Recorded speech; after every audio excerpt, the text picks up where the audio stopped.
Hello again, and welcome you all to today's class by Advanced English Language Academy. Today, we're going to talk about a very unique topic. We're going to talk about collocation. So in today's class, we will cover many aspects of collocation. We will talk about what collocation is. We will talk about where you can use and which verb you can use with certain verbs. And we will also we will also give a few examples of collocation. So don't skip the video. It's going to be a very interesting class today. So first of all, the definition of collocation. So I will not go for the bookish definition, because if I go for the bookish definition, you can already know so many definitions of collocation. But let's make it easier for my students. I'll say it's the friendship of words. Friendship of words means, for example, if you have a friend, so you want to stay close to him or her, don't you? So you want to stay close to him or her, so there is no logic. Someone asks you, why is he your best friend? Why is he your favorite friend? Why do you go for a walk together? Why do you go to gym together? So you can't answer, because there is no logic. You love that person, so when you love that person, you like that person, so you can't use your logic there. Same is the case here. In collocation, it's just a ready-made combination. Now you can't use your logic. Logically, you will be thinking that you should be using this verb because this fits according to your mother tongue. According to, even you'll be thinking that according to English, this verb fits here. But no, you can't use logic here. You can use, I don't mean that you don't have to use logic, but here, collocation doesn't depend on logic completely. You will have to agree with the native speakers. Okay, so if you want to use your logic, for example, if you think that this word should have this verb, this word should have this verb, so if you use your logic, you will be making a mistake. Here, you have to follow native speakers because there are set rules. You have to agree with the native speakers. It's a word partnership. Words naturally stay together. Naturally, they stay together. They may not be according to your logic. They will be against your logic. But as I mentioned earlier, that you can't use your logic too much here. You have to agree with the certain pattern of words that have been set by the native speakers. So don't use your logic when you're using collocations. Now, I am giving you a few examples that will clarify that we can't use our logic and collocations, and we have to agree with the native speakers.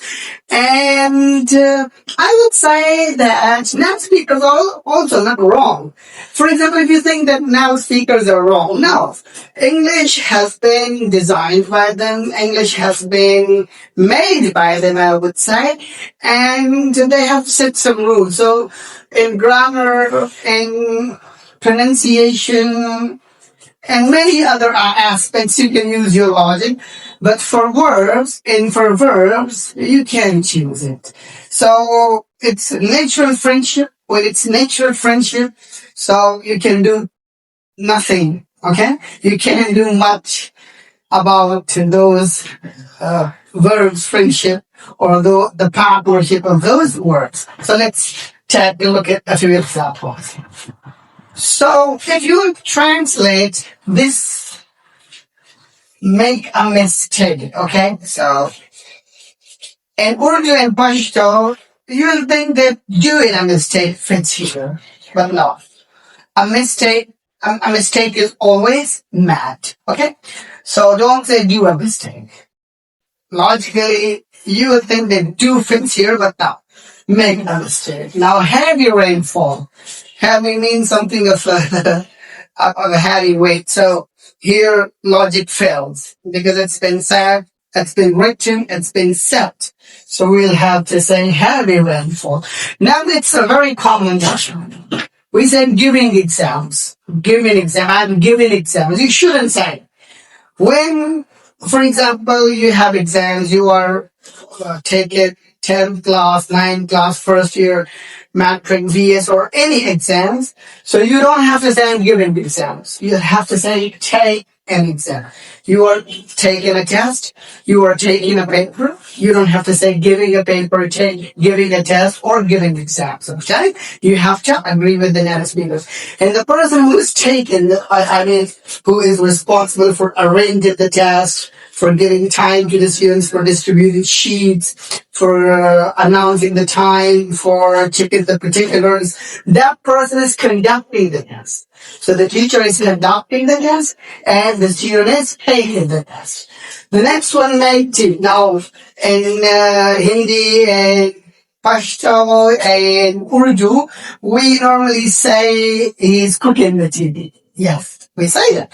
When we translate Urdu terminology, Pashto terminology, or Hindi terminology, so we say he's cooking tea. But now, tea is always max. So you have to say he's making tea. He's making a decision. Doing decision now. He's making decision. Don't use your logic here also. Pay attention. If you translate the Urdu, Hindi, or Pashto terminology, so you will say give attention, because we always ask for the attention. And when we ask for attention, so in Urdu, Pashto, Hindi, I don't know much about other languages, but we say give attention. Now, if you follow English rules and collocation rules, so you will have to say pay attention.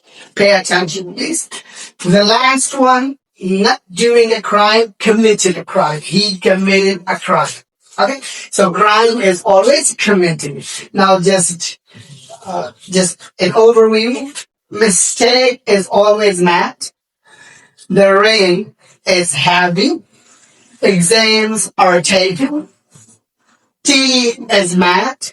Decision is mad. Attention is packed. And crime is committed. Okay? So you don't have to use your logic. You don't have to fit your own words. That's what we have here today. I hope you liked our video. And if you liked our video, please don't forget to subscribe to our channel. Thanks a lot.